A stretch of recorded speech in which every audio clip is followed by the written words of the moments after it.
Welcome back. You're watching Morning Live. It's 10 minutes to 8 o'clock. And of course, the focus for this morning is on the mining industry. Peter has been hosting another one of our SABC TNA business briefings. Many of you getting involved in the conversation on Twitter, making use of our hashtag @MorningLiveSABC.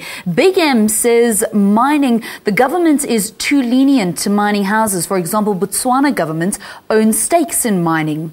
Mpho Bryson Sebashe says Bapela locals suffer inequalities and a lack of jobs because of mines, and they don't play their part. Non-compliance is rife. It was something that came up amongst your panel, that there certainly is the framework, but it's whether that policy is actually being adhered to. John S. Jackson, he's been sending a lot of tweets, but here's one that I thought was quite interesting. He says, why can Botswana, a joint De Beers government-run mine, still keep many miners working? That's a model perhaps to look at. Okay, so these are just some of the comments that are coming through, and please keep them coming because we will be looking at them, and of course Peter will be taking a host of questions, as many as he can, right up until 9 o'clock. On that note, let's hear more from Peter and his panelists at our SABC TNA business briefing. All right, so Valen, we struggled earlier on to hear what you were saying, so I wonder if you could just summarize in essence again what the issues that have come through on Twitter so that we can relay them to our panelists. We couldn't hear, unfortunately. One of the issues that came up was that non-compliance with the policy framework, and the other one saying that perhaps there are other models to look at that have been successful, such as the Botswana, which is a joint De Beers and government-run mine. Okay. All right, let's get a sense of that. But before that, there was a question earlier on financial literacy. You says that you don't have access to these figures, but they are. Analysts like Clive get these publicly published figures. They get a sense of what's going on, and these conversations happen. Isn't it the labor unions themselves that should become financial literate so that they can explain to their union members what's going on? Well, yeah, of course, with the information that we get from the mining industry about how they make loss or how they make profit, because usually they tell us when they make a loss, they don't tell us when they make profit.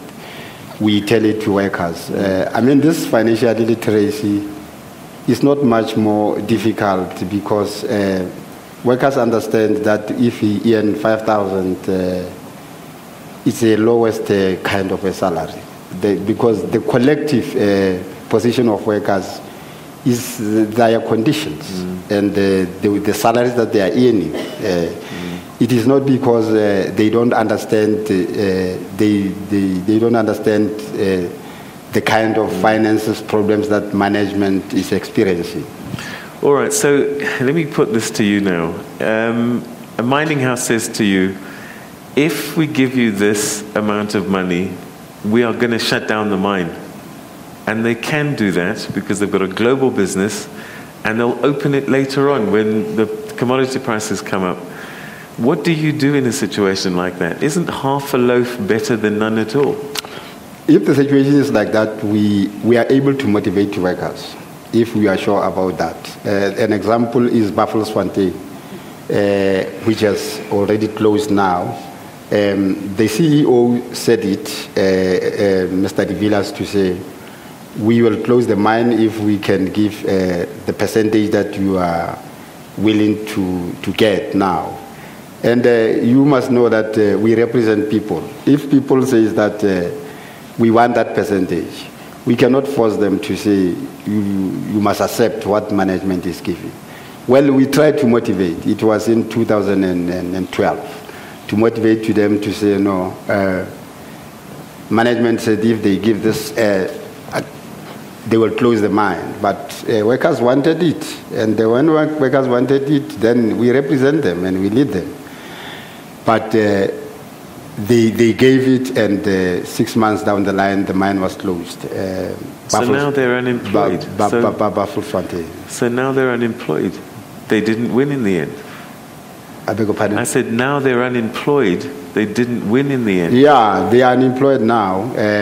But you must understand that if workers want something, they want it. You can't say no, but you have to motivate.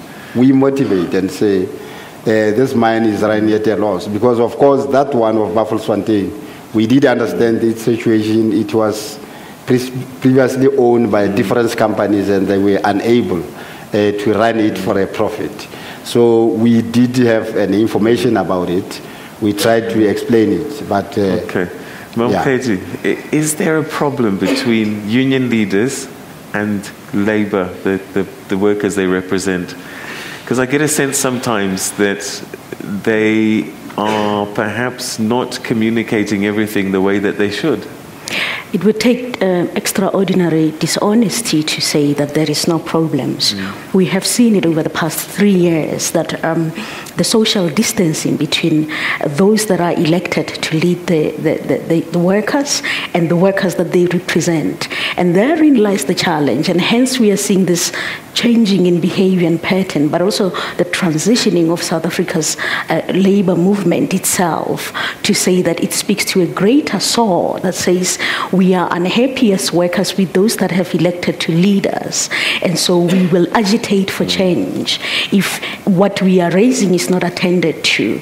And that's really what has been happening within the labor, especially within the mining industry and not other sectors. The challenge lies in the fact that it might have a spillover effect to other sectors of the economy and to other unions, as we are seeing. So the internal organizational challenges of individual unions and federations, of course, will spill over to the mining industry. But another aspect that I wanted to say when one of your listeners saying, one of your viewers saying, shouldn't we follow a model that looks like of Botswana? Perhaps that can happen. But in Africa, there has never been, in African economies or in resource-dependent economies, there has never really been a clear link as to that a mostly controlled state mining industry translates to the broader community benefiting. And therein lies the challenge. But also we have seen that compared to non-resource economies, countries that are dependent on resources has often done poorly in terms of GDP.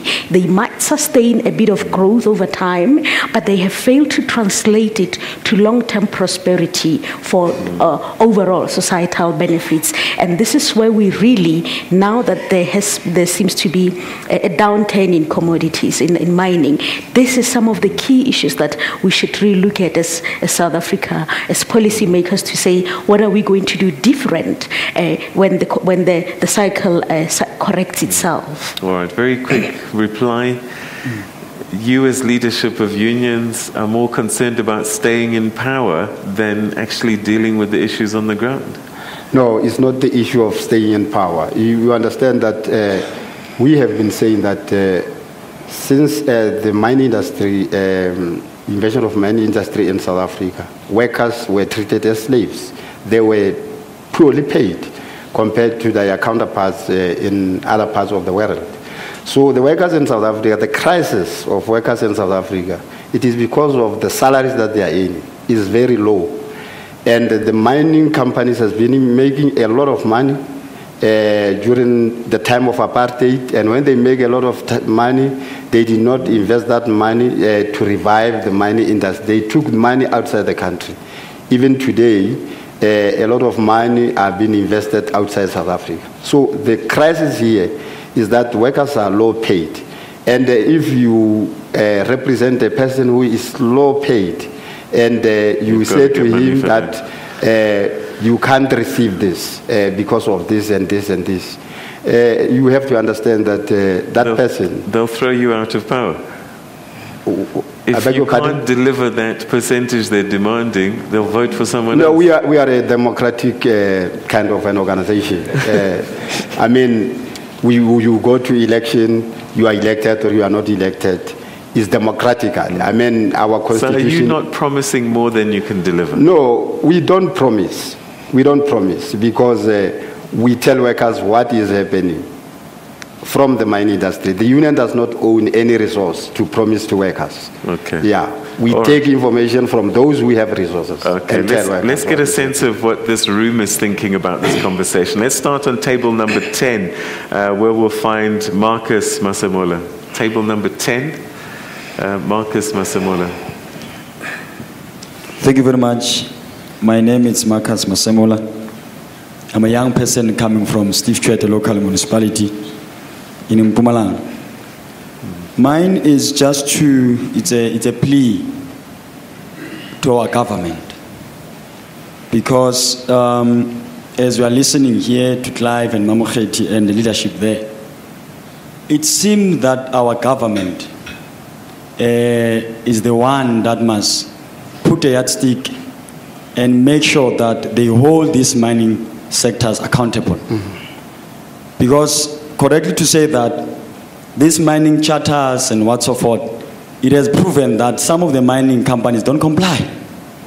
Now the question is that when are we going to hold these companies accountable? And of course, I'm saying that as a young person that I believe that our government should be having a clear monitoring system because they're the ones also are giving the licenses to these mines.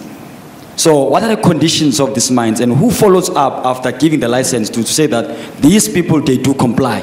If our government, we are bidding, they can do that, we believe that we can be able to have these challenges that we are facing and then this, what we call the strikes and what so forth, the communities benefiting, because some of the communities are fighting to say, we are having these mines, but we're not benefiting, even our young people are not benefiting, but our government, because government, we are in power, we are in charge.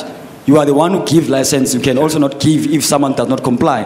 Let our government do something and hold that yardstick and make them accountable so we can have less of these challenges. Thank you very much. All right, thank you for the question. So, short of taking away the licenses or nationalizing, what can government actually do to force compliance?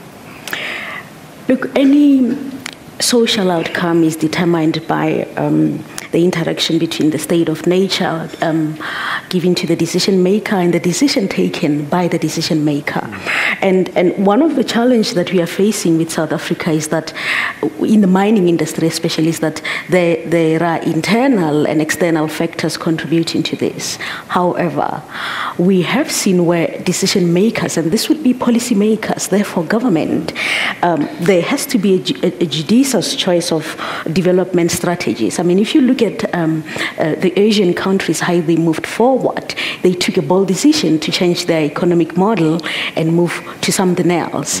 And we cannot be, South Africa cannot afford to continue being resource dependent, because now we are seeing that it is a very volatile industry. So we have to look for ways in which we are moving away from the mining dependent economy to something else. And that will require those who are at the helm of policy, those who take decision, to be bold about it, to say, what are we going to do next? Because we cannot. What happens when mining is no longer the biggest employer? What happens when all the industry is mechanized? So do they take licenses away? Do they nationalize? What do they do? They have to come up with a strategy that moves us away from a resource-dependent economy to something else. And perhaps that can be focused. Perhaps something that they can do today now is to say, how do we develop an economic policy that moves towards manufacturing or towards the agricultural sector? I'm going to have to take a quick break. And when we come back, we'll get a response from one mining house here and also from Labour and an analyst. What will happen to the markets if we nationalize and take away licenses? But if compliance isn't happening, something needs to be done. We'll explore that after this.